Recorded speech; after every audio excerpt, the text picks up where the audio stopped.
अस्सलामुअलैकुम स्टूडेंट्स, कैसे हैं आप सब। आई होप सो कि आप सब ठीक होंगे। आज की इस वीडियो के अंदर हम लोग एक इम्पॉर्टेंट सब्जेक्ट कवर करने जा रहे हैं जो कि है इन्वायरमेंटल साइंस। सो इन्वायरमेंटल साइंस क्या है और उसका हमारी ज़िंदगी में क्या इम्पैक्ट है, वो दुनिया के अंदर क्या इम्पैक्ट रखती है और इंसान उसको किस तरीके से अफेक्ट कर रहे हैं। ये एक बहुत ही ज़्यादा एक इम्पॉर्टेंट सब्जेक्ट है, एक इम्पॉर्टेंट टॉपिक है। सो आज की इस वीडियो के अंदर हम लोग इस पूरे सब्जेक्ट या इस पूरे टॉपिक को कवर अप करेंगे और समझेंगे कि इन्वायरमेंटल साइंस क्या है, इसका ज़िंदगी में हम अपनी डेली लाइफ के अंदर इसका क्या यूजेज कर सकते हैं। और उसके अलावा मैं आपको मेन हेडिंग्स भी बताऊंगा। अगर आप अपने एग्जाम की प्रिपरेशन कर रहे हैं सो आप उसके अंदर क्या मेन हेडिंग्स भी दे सकते हैं। सो स्टार्ट करते हैं अपनी वीडियो।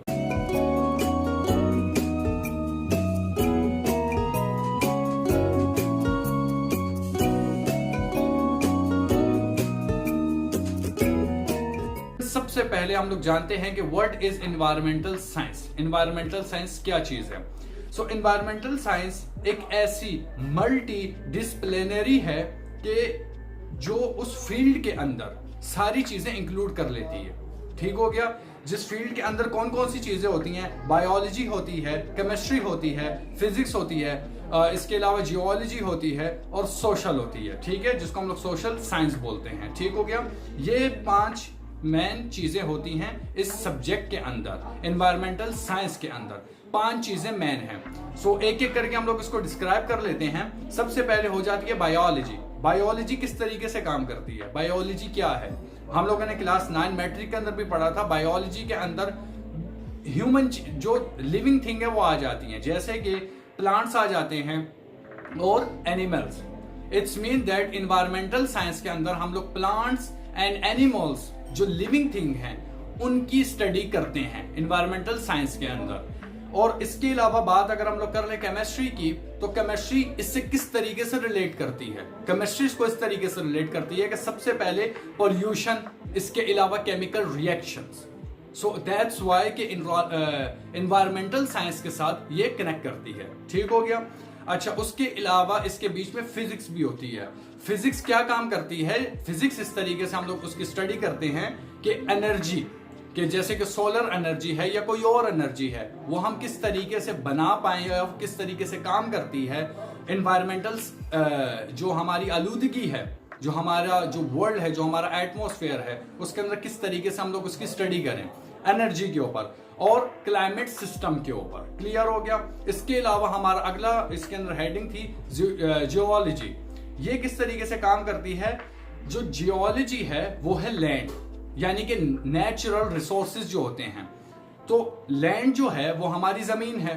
जमीन हमारी एनवायरनमेंट के बीच में ही आती है, हमारे एटमॉस्फेयर के बीच में ही है ना। हमारा लेट्स से अगर हम इसको पूरे को एटमॉस्फेयर बोल दें, सो वैसे तो एटमॉस्फेयर किसी और चीज को बोलते हैं, वो आगे एक्सप्लेन करूंगा। लेकिन अगर इस पूरे वर्ल्ड को हम लोग ले लें तो उसके बीच में जमीन है, जमीन के नीचे हमारे रिसोर्सेज हैं। सो ये पूरी चीजें कनेक्ट हो जाती हैं हमारे एनवायरमेंटल साइंस के साथ। जाहिर सी बात है, हम जब जमीन से ज्यादा चीजें निकालेंगे तो जमीन खाली होगी। जब खाली होती है तो फिर हमारी डिसेबिलिटी आ जाती है। सो इन सबको मिलाकर हम ये समझते हैं कि ये हमारा एनवायरमेंटल कैसे काम करता है। ठीक हो गया। जैसे कि लैंड को अगर हम लोग रखें, रिसोर्सेज को हम लोग रखें, सोलर को हम लोग रखें, एनर्जी को हम लोग रखें, एनिमल्स को रखें, इंसानों को रखें, प्लांट्स, ये सारी चीजें जब कनेक्ट होती हैं तो ये बनती हैं आपकी एनवायरमेंटल साइंस। क्लियर। चलते हैं जी हम लोग अपने सेकंड टॉपिक के ऊपर, जो है कंपोनेंट्स ऑफ एनवायरनमेंट। ठीक हो गया। कंपोनेंट्स जो एनवायरनमेंट हैं वो क्या होते हैं, वो होते हैं एटमॉस्फेयर। सबसे पहले एटमॉस्फेयर क्या चीज है, हमारी हवा है। हमारे एटमॉस्फेयर में क्या चलती है, हवा चलती है, जिसमें ऑक्सीजन है, कार्बन डाइऑक्साइड है और जिसमें गैसेस होती हैं। ठीक हो गया। सेकंड चीज हमारे पास है हाइड्रोस्फीयर, जो कि है पानी। ठीक हो गया। पानी के बीच में क्या क्या चीजें हैं, पानी कहाँ कहाँ होता है, ओशन में होता है, रिवर्स में होता है, लेक्स में होता है। सो ये सारी चीजें भी हमारी एनवायरनमेंट के बीच में ही पाई जाती हैं। इसके अलावा अगर हम लोग अगली हेडिंग की बात कर लें, वो है लेथोस्फीयर, यानी कि हमारी जमीन। जमीन के अंदर क्या क्या है, सॉइल है, रॉक्स हैं और मिनरल्स हैं। राइट। बड़े बड़े पहाड़ हैं, बड़े बड़े पत्थर हैं, इसके अलावा मिनरल्स हैं, मट्टी है उसके ऊपर। राइट। और अगली हेडिंग हमारी जो है वो है बायोस्फीयर, जिसको हम लोग बोलते हैं जिंदा, यानी कि जिंदा मखलूक। क्लियर? जिंदा मखलूक के बीच में क्या चीजें हैं? बेसिक 3 चीजें हैं, एक इंसान, एक जानवर और एक प्लांट्स। ये है हमारा कंपोनेंट्स ऑफ एनवायरनमेंट। ठीक हो गया? जब भी कंपोनेंट्स ऑफ एनवायरनमेंट की बात होगी तो आप लोग ये मेन हेडिंग्स बना सकते हो। इसके अलावा जो डेफिनेशन है एनवायरमेंटल ऑफ साइंस की, वो मैं आपको बता चुका हूं, जिसके बीच में हमारी कौन कौन सी चीजें आ जाती हैं। बायोलॉजी आ जाती है, केमिस्ट्री आ जाती है, फिजिक्स आ जाती है, जियोलॉजी आ जाती है और हमारी सोशल साइंस आ जाती है। क्लियर हो गया? फिजिक्स भी आ जाती है, जो मैं बता चुका हूं। अच्छा जी, अगर हम लोग अगले इसके टॉपिक के ऊपर चलें तो अगला टॉपिक है इसके ऊपर ह्यूमन इंपैक्ट ऑन एनवायरनमेंट। इंसानों का क्या इंपैक्ट पड़ रहा है इस पूरी चीज के ऊपर, नेगेटिव या फिर इंपैक्ट पड़ रहा है या फिर पॉजिटिव इंपैक्ट पड़ रहा है। देखो, सबसे पहले अगर हम लोग पोल्यूशन की बात कर लें तो पोल्यूशन है कि नहीं? पोल्यूशन बहुत है। जैसे कि फैक्ट्री हैं, फैक्ट्री जो भी अपना सामान होता है, जो भी उनका जो गार्बेज होता है, जो उनका केमिकल होता है, वो कहाँ जाके डंप करते हैं? वो लोग जाकर के समंदर के अंदर जाके डंप कर देते हैं। तो जब वो समंदर के अंदर डंप करेंगे तो समंदर से गंदगी फैलेगी कि नहीं फैलेगी? फैलेगी ना। तो लोग पानी पिएंगे, इस्तेमाल, खैर समंदर का एग्जैक्टली पानी तो इस्तेमाल नहीं करते, बट उसके अंदर मछली, पूरा एटमॉस्फेयर जो होता है वो एक दूसरे की चीज से कनेक्ट है।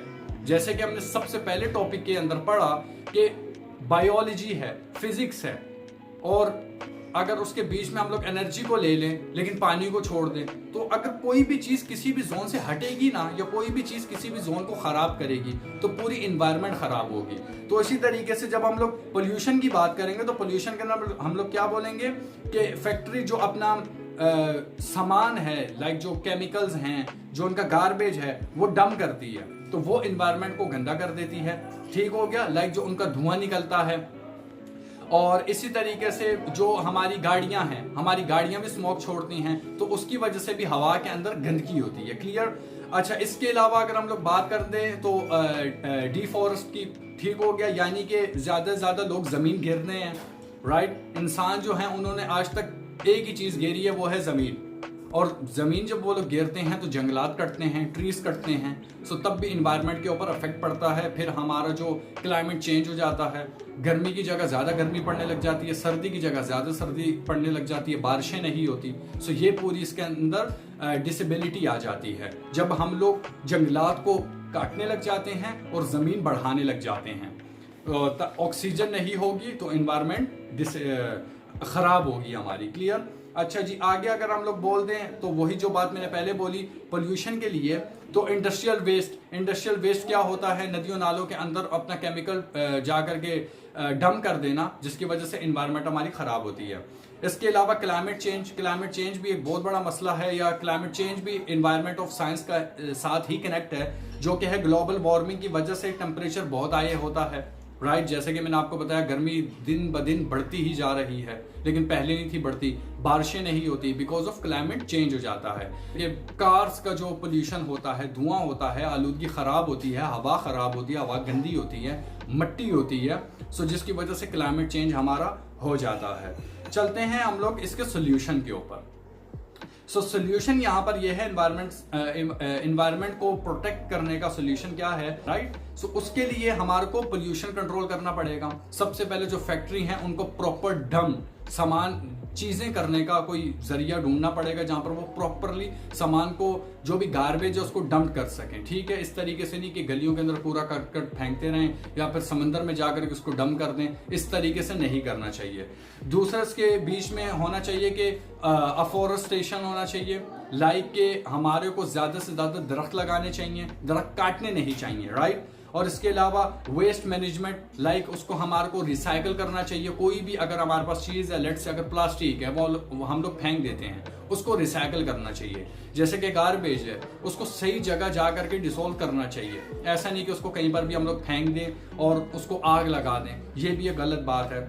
इसके अलावा अवेयरनेस होनी चाहिए, हर एक इंस्टीट्यूशन के बीच में हमारे को एजुकेट करना चाहिए कि इन्वायरमेंट का किस तरीके से हम लोग ख्याल रखें, इन्वायरमेंट को किस तरीके से हम लोग समझें, इन्वायरमेंट क्या चीज़ है, उसका हमारी ज़िंदगी में क्या इम्पैक्ट है, और जंगलात को हम लोग सेफ रखें ताकि हमारी इन्वायरमेंट ठीक रहे। सो ये आज का पूरा टॉपिक था, एंड आई होप सो कि आपको पूरा सब्जेक्ट का ये जो एक्सप्लेनेशन मैंने दी है ये आपको समझ आई होगी। अगर कोई पॉइंट मैंने यहाँ पर गलत रिकॉर्ड कर दिया या फिर अगर मैंने कोई पॉइंट मिस कर दिया है तो आप मुझे बता सकते हो। बाकी अगर आप स्टूडेंट हो और अगर आप पेपर्स की तैयारी कर रहे हो तो आप यहाँ से भी इस पूरे टॉपिक्स में से भी कुछ ना कुछ इंपॉर्टेंट क्वेश्चंस निकाल सकते हो। बाकी see you in next video, take care of yourself, अल्लाह हाफिज।